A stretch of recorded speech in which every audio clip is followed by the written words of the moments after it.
From CBS News Election Headquarters, this is the CBS Evening News with Walter Cronkite and Ed Bradley in our newsroom in New York. Good evening. Even with the polls still open across the country in this presidential election, there was the smell of victory in the air for Republican Ronald Reagan. The three television networks each poll voters as they leave polling places in randomly selected precincts, and all three of the networks showed substantial leads for Reagan. Our CBS News New York Times poll showed that only in the eastern states was it comparatively close, and even there Reagan led. He led surprisingly in Jimmy Carter's own South and in the Middle West and West. For details of our poll, here is Bruce Morton. Walter, these results may show disenchantment with Carter more than love for Ronald Reagan. At any rate, only about 2/3 of the people who said they voted for Carter 4 years ago also said they voted for him today. And a full third of the Reagan and Anderson voters gave as their reason for voting that way simply that it's time for a change. Reagan got about 1/3 of the Jewish voters we polled. That's not very different from Gerald Ford's showing 4 years ago. What is different is that John Anderson got almost 20% of the Jewish vote, votes which might have gone to Carter if Anderson hadn't run. Mr. Carter continued to do well among blacks, but Reagan has a very substantial lead among white Protestants. That could be important in a number of states, especially in the South. Reagan leads among born-again Christians, a Carter group 4 years ago. And Reagan is doing well with two traditionally Democratic groups. He's about even with Carter among union members and blue-collar workers. Reagan actually leads among Catholics, another traditionally Democratic group. But perhaps the most striking difference in our poll is the difference between the sexes. Reagan and Carter are tied among women voters. Reagan had trailed among that group in earlier polls, while Reagan has a very big lead among men. No presidential election since polling began has shown a split like that. About 1 voter in 5 made up his mind this past week, and they split evenly between Reagan and Carter. Those who thought the debate was important preferred Reagan. Those who thought Iran was important liked Carter. But overall, this poll is very bad news for the president. Walter?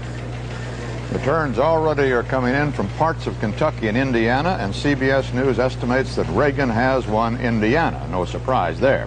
CBS News also estimates that Democrat Wendell Ford has been returned to the Senate from Kentucky, defeating Mary Louise Faust. CBS News estimates that Robert Orr has retained the Indiana governorship for the Republicans, defeating Democrat John Hillenbrand and American independent Cletus Partis. At the end of a long campaign, the candidates went home to vote. Jimmy Carter to Plains, Georgia, Ronald Reagan to the Pacific Palisades section of Los Angeles, John Anderson to Rockford, Illinois. Our correspondents went with them, as they have since the start of this campaign. Jed Duval begins our report. A small crowd was waiting outside the polling place this morning as the President and Mrs. Carter came to vote. "I've talked to my wife," he told reporters, "and I've decided to vote the same way she does." Outdoors, the President seemed approachable and was asked about the hostages. I feel more encouraged about the hostages now than I have in the past, but the time schedule for their release is something I can't predict. Did the hostage issue handicap you in your re-election bid? Well, obviously the last year, the concern about the hostages, the frustration that all Americans have felt, I think has obviously been a negative political factor, but we've acted properly. A few blocks away, more of the hometown folks heard a Carter stump speech. It seemed to be an impromptu review of his time in the White House, and it could serve, if he loses, as a farewell. We've made some very difficult decisions, and every time I've made a judgment, in a time of crisis or a time of solitude, about the future of our country or the future of your lives, I've done it with the memory of my upbringing here in Plains, the fact that I'm a Southerner, the fact that I'm an American. And at the very end of it, as the President was telling his neighbors he hoped he hadn't been a disappointment to them, he found it difficult to go on. In the process, I've tried to honor my commitment to you. God bless you. Hundreds of White House staffers awaited the President's return on the South Lawn. It may be a long night. We don't know yet what the returns will be, but I understand there's a heavy turnout so far in the areas that have been reported in. "I still feel very confident," he said, "and look forward to the next 4 years." Jed Duval, CBS News, the White House. Ronald Reagan, who by the account of those close to him has been waiting for this day for 12 years, arrived with his wife Nancy to vote at the home of a neighbor this morning. There were greetings, and books and pictures to be autographed at the polling place before the Reagans took their ballots into adjoining booths. Nancy Reagan had just begun marking the punch card ballot when she paused to talk to her husband around the partition. Well, that first one is pretty exciting. Then, as a photographer called out, "Hold up that winning ticket," the Reagans posed as motor-driven cameras chattered away like so many crickets. Asked if he would win, Reagan gave his traditional answer, that he was cautiously optimistic, but allowed us how he was in pretty good spirits. I feel good, but of course, I have my fingers crossed, and it's going to be a long day. Reagan then went for a haircut before a meeting with his advisors over lunch. The Reagans will have dinner at the home of friends and then come to this Los Angeles hotel, the one at which they celebrated his 2 victories for governor, for what they expect to be another victory celebration. His advisors, who are virtually certain that he is going to win, have already begun meeting to begin planning for the transition to a new presidency. Bill Plant, CBS News, with the Reagan campaign in Los Angeles. John Anderson was in a bittersweet mood on this pristine morning in Rockford, Illinois, as he walked with his wife and children to his hometown polling place. Victory seemed out of the question, but his wife said the campaign had brought other rewards. He said it all last night. He tried to wake up America. Until the end, Anderson endured accusations that his candidacy was costing President Carter the election.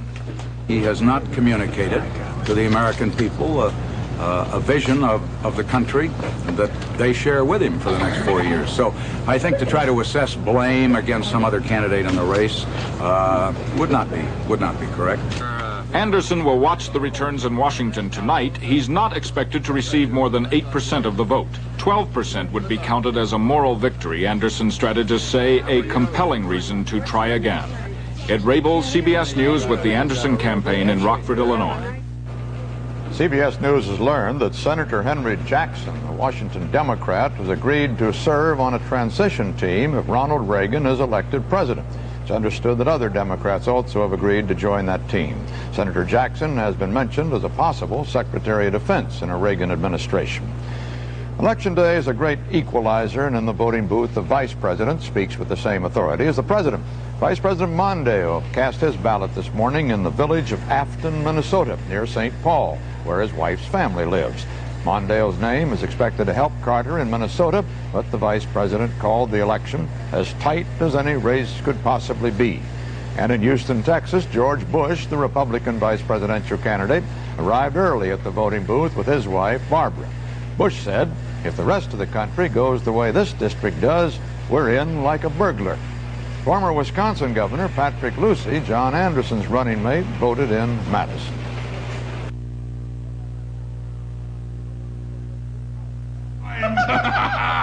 What's the matter, Harry? Old chopper's coming loose, huh? Oh, boy. When you wear dentures, there's nothing funny about loose spots. The answer? Today's Fix-It-Dent. Fix-It-Dent helps fix loose spots, fills those tiny gaps between dentures and gums with ingredients that give added dimension to holding. Harry! Uh-oh, look who's coming. He's no big problem now. Neither are my loose spots. Hi! Today's Fix-It-Dent helps fix loose spots. A medical study reports occasional minor arthritis pain may sometimes cause muscle spasm, which then creates more pain, more spasm. Help break this vicious circle fast. Get arthritis strength heat. Heat's arthritis strength penetrates in seconds, increases the skin's flow of blood. Then Heat's arthritis strength relieves pain for hours, so muscle spasms relax. Help break the vicious circle of pain and spasm fast. Get arthritis strength Heat. Tonight at our CBS News election headquarters, Harry Reasoner is covering the election in the East, Dan Rather in the Midwest, Bob Schieffer in the South, and Leslie Stahl in the West. Let's hear from them now about what to expect or what we already know. Harry? Walter, just because the East is the part of the country that rolls by the sun first doesn't mean it will decide the election. But it's worth watching early because it's an area where change would be significant. If it stays in its traditional patterns, Jimmy Carter would be encouraged. If there are defections, he's in trouble. So he could lose states like Vermont and New Hampshire, and maybe even New Jersey's 17 electoral votes. But if he should happen to lose Massachusetts, a big one, or Connecticut, a small one but an indicator, then you really start to watch New York, New Jersey, and especially Pennsylvania. If you had to pick 2 states to watch, It would be Connecticut and Pennsylvania around 8:30 Eastern Time. Connecticut because it is not Reagan country, but if it goes for Reagan, that shows a strong pro-Anderson and anti-Carter feeling. And Pennsylvania because it is the first sign of how Mid-America feels this year, and Mid-America will decide this election. Of course, if New York should go for Reagan, that's not only an indicator, that's the ballgame. Dan? Indiana and Ohio. Whatever happens in the South and East, early returns from these two Midwestern states will tip you as to whether Carter has a chance or is finished. Here's why. Carter absolutely must have some of the big Midwestern industrial states where unemployment is the nation's highest. He cannot get them unless he does well, extremely well, among blacks, Catholics, and blue-collar voters. Northern Indiana, the area around Gary and Hammond, has a concentration of such votes. Now, Reagan, according to our CBS News estimate, as expected, is the winner in Indiana. However, you will know what is going to happen elsewhere if you watch what Jimmy Carter does or does not do in the black, Catholic, and Union-heavy northern sections of the Hoosier State. We hope to have those figures for you rather shortly. Then watch Ohio, Cleveland, Youngstown, Akron, Toledo.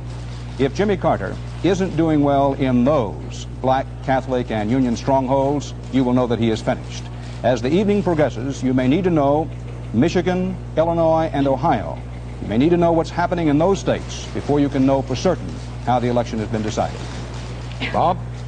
Well, I suppose the main question to be resolved in the South tonight is this. When Jimmy Carter swept the region in 1976, was he just interrupting a trend? Until Mr. Carter came along, the region that had been so solidly Democratic during the days of Franklin Roosevelt had been giving more and more of its support to Republicans in modern times. Mr. Carter, as a son of the South, managed to change that. But this year, our polls are suggesting it's going to take much more than just being from the region to carry it. The key, I think, Walter, is going to be two things. Rural voters who bucked the Republican trend in the past, will they stay with Mr. Carter again this time? And the growing suburbs of the Sun Belt. Can Mr. Carter make at least a respectable showing in those areas? If not, Walter, I think we're going to be seeing a lot of for sale signs soon in some of the Washington suburbs. Leslie? Ronald Reagan is to the west, Walter, what Jimmy Carter was to the south 4 years ago. He has persuaded the entire region that he is their favorite son. So solid is Reagan's lead in the Rocky Mountain region that the Carter campaign simply conceded all of those states. Reagan also has a solid base of support in the Pacific Coast states, but there was also a potential anti-Reagan vote there, particularly in California, where people under 35 still remember Reagan's campaign against the youth culture when he was governor. But it appears that Jimmy Carter was unable to capitalize on that, and he therefore canceled a last-minute trip to California yesterday. He did fly out to Oregon and Washington, though, in a last-minute effort to break up John Anderson's support there. But the betting is, in the West, that the great majority of the region's 102 electoral votes will go to the candidate who looks more comfortable in a cowboy hat and more graceful on a horse. And that man is not Jimmy Carter. Walter? We'll have more on the election later in this broadcast.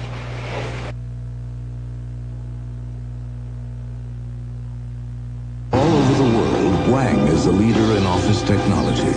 Word processing, data processing, and now with our new electronic mail system, you can send all kinds of information from one part of the world to another.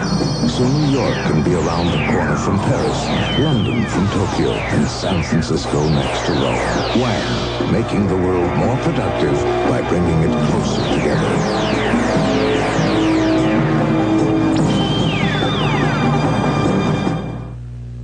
If you were rich enough to have an apartment in Beverly Hills, a second home in Sun Valley, and a condominium in Coronado, you'd want first-rate insurance at a competitive price to cover your possessions in case of fire or theft, or to cover you in case of accidents to your guests.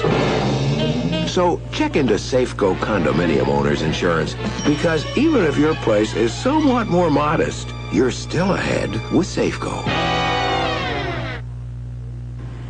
The American hostages in Iran today began their second year in captivity. The anniversary was marked in Tehran by a large Iranian government-sponsored celebration at the U.S. Embassy. We have a report from Tom Fenton at his monitoring post in London. For the first time since its seizure, demonstrators were allowed inside the embassy compound, but not inside the buildings, which were protected by armed guards. Prime Minister Rajaei told the crowd that the seizure of the embassy had been a victory for Iran and a humiliation for the United States. He announced that the Iranian government has assumed responsibility for the hostages, but has not yet taken custody of them. Many Iranians spent the anniversary chanting and demonstrating their disdain for the United States government and for President Carter. It was almost like a farewell party. These pictures, broadcast by Iranian television, are believed to be many months old. No outsider has seen the hostages for 6 months. No outsider knows their whereabouts or their state of health. No one knows how they spent the first anniversary of their captivity. Iran asked the United States today to reply to its conditions quickly and to announce its decision through the mass media. According to a source close to President Bani Sadr, the government had hoped to reach agreement with the United States before the election results are known. The government was so anxious, said one Iranian official, preparations were made to fly the hostages out of Iran on an hour's notice. At least 3 messages received by Iran in the past 2 days from President Carter have raised a number of problems and made it clear that the negotiations may last for some time. The Prime Minister sought advice from Ayatollah Khomeini today on how to resolve the problem. According to the Prime Minister, Khomeini told him to implement the decision of the Iranian Parliament in accordance with Islamic laws and the Islamic Revolution. It's not clear what that meant. Tom Fenton, CBS News, London. Iran's request that a response to its conditions be made by the Carter administration publicly through the American media was rejected today by the State Department. More on this story from Robert Pierpoint. As he returned to the White House this morning after casting his vote in planes, President Carter's first question to National Security Advisor Zbigniew Brzezinski was about the hostage situation. That brief exchange characterized the Carter administration's attitude toward today's demands from Iran for an immediate response to the parliament's conditions for releasing the hostages. But apparently Iran is not going to get a quick reply, as State Department spokesman John Tratner indicated this morning in discussing those conditions. They deserve careful analysis, careful study, and they will get it. Since we received the proposals yesterday afternoon, we've been doing precisely that. Translating the document, reading it, studying it. We are going to be continuing to do that for a while longer.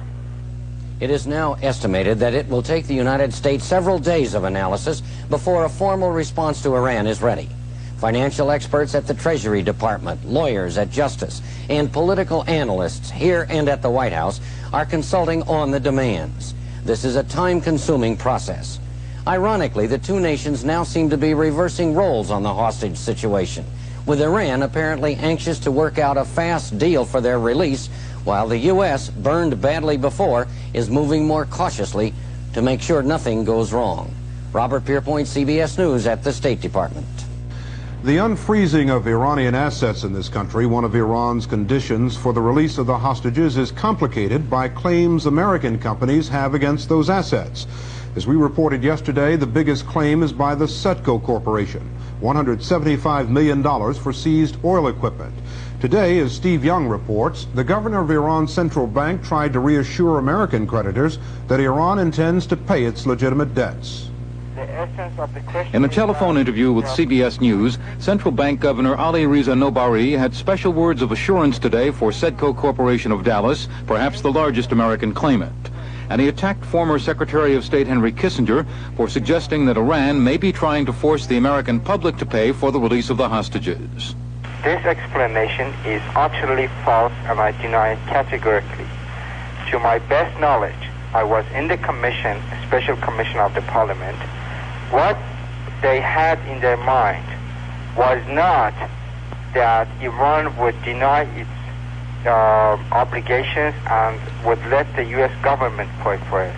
What was in the mind of the Iranians is that in the future, for taking the hostages, there should not be any kind of sue from their families or the hostages themselves.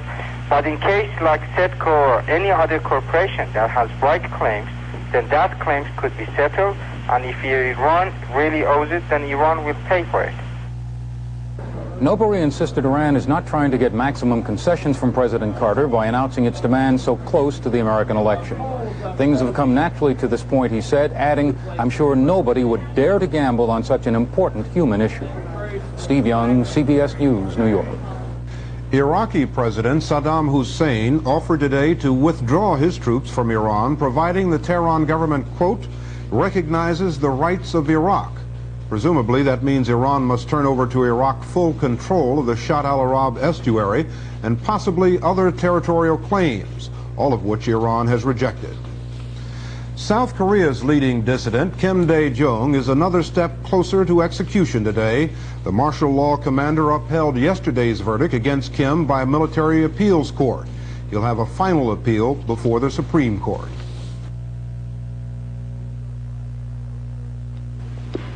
When you go to buy an Amana radar range microwave oven, just remember, all microwave ovens are not alike. For example, these Amana radar range ovens have an exemption from the federal regulation requiring a safety warning label. No other company in the world can make this claim. After tests like this, and this, there was no leakage in excess of federal standards. Amana radar range, the first microwave oven with a memory, now with rotowave cooking system. If it doesn't say Amana, it's not a radar range. Ben, where does grapefruit juice come from? Well, it starts with Florida grapefruit trees. Trees? Sure. The sun ripens the grapefruit till they're just ready to be picked and squeezed fast. So the juice always tastes fresh. Right. And then it's poured into bottles and cartons. Fresh from the sun to your store. That's right. Look for Florida or the Sunshine Tree on bottles and cartons of 100% pure grapefruit juice. It tastes fresh squeezed from the sun. The big three automakers announced their 10-day sales figures today, and those sales, as so often lately, were poor, except for a surprise from one company. Bob McNamara reports from Detroit. For the month of October 1980, Detroit's big three car makers sold about 55,000 fewer cars than they did in October of 1979. But for the first time in a long time, Chrysler officials have something to smile about. The company was the only one of Detroit's big three car makers to show a sales increase for the last 10 days of October.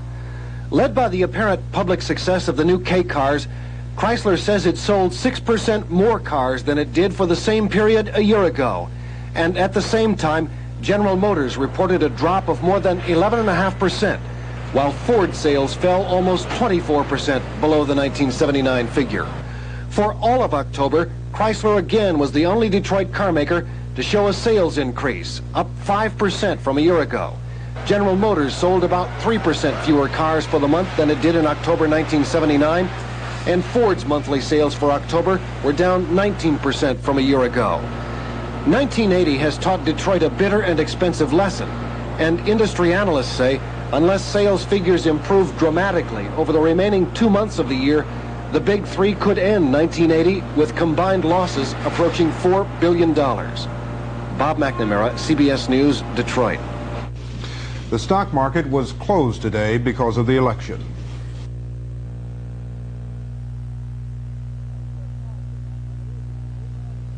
I worked hard for my money, so I hold on to it as long as I can. Case in point, Ever-Ready flashlight batteries. About half the cost of Duracell or Ever-Ready alkaline. And they're dependable, with a name you can trust. So I tell Graves, look for the cat, man, in the economy 4-pack. Per battery, that costs me even less. Save with the cat, that's where it's at. Ever-Ready flashlight batteries. If you're worried about stains on your dentures, don't have the cherry pie unless you have the cream. Denture Cream. And don't have the coffee unless you have the cream. Denture Cream. Denture Cream denture toothpaste has a powerful anti-stain formula that helps brush away tough stains, leaving your dentures feeling fresh and clean. So don't have the berries unless you have the cream. Anti-stain formula Denture Cream. Now with a new improved flavor.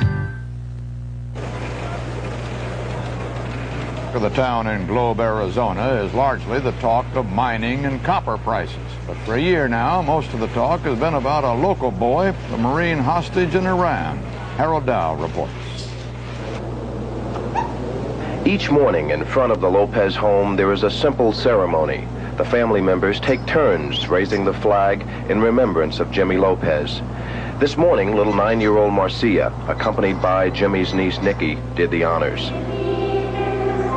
Later, the school children of Globe held a special mass at Holy Angels Church to commemorate the year of captivity for the American hostages in Iran, and especially for Marine Sergeant Jimmy Lopez, who attended these same schools. Lord, bless the hostages and their families, especially my brother Jimmy and my family.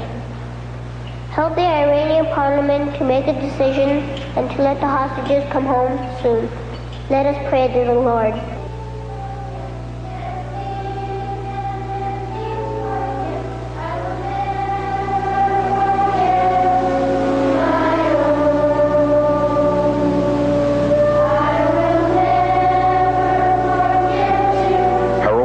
CBS News, Globe, Arizona. Returns from Indiana and Kentucky already are rushing into our CBS News election headquarters here in New York, and polls in 7 other states are closing right now. CBS News estimates that Reagan has won Indiana. CBS News also estimates that veteran liberal Democrat Birch Bayh has been defeated for his Indiana Senate seat by Republican Dan Quayle, and that Republican Robert Orr has won the Indiana governorship, defeating Democrat John Hillenbrand. And in Kentucky, CBS News estimates that incumbent Democrat Wendell Ford has been returned to the Senate, defeating Mary Louise Faust. Those governor and Senate races are among many being decided today, of course. Altogether 34 Senate seats, with many incumbent liberals strongly challenged by conservative organizations. 435 House seats, 13 governorships are up. That Indiana race of Birch Bayh and Dan Quayle was one of those that had been targeted by the conservatives to turn Birch Bayh out of the Senate, and they succeeded. Let's take another look at how the popular vote stands this early in the evening. Right now, barely 1% of the popular vote has been counted. And you see there that President Carter has, it's changing as we look at it, 41% of the vote, and Reagan some 54% of the vote. At this time, John Anderson, the independent candidate, is running with about 4% of the vote. And that's the way it is. Tuesday, November 4th, 1980, the 367th day of captivity for the American hostages in Iran. This is Walter Cronkite, CBS News. We'll be back in just a minute with full election night coverage.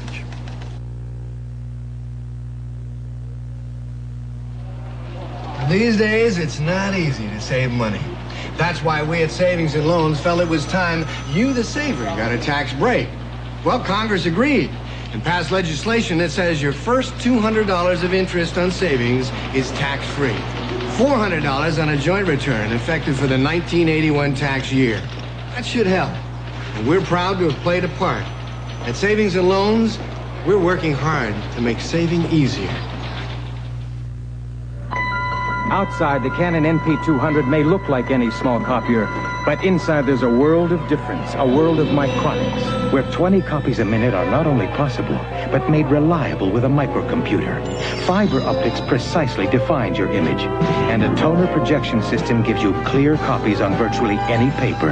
Up to 11 by 17. Compact in size and price, the Canon NP200 is definitely worth looking into. From CBS News Election Headquarters, this has been the CBS Evening News with Walter Cronkite and Ed Bradley in our newsroom in New York. This is CBS.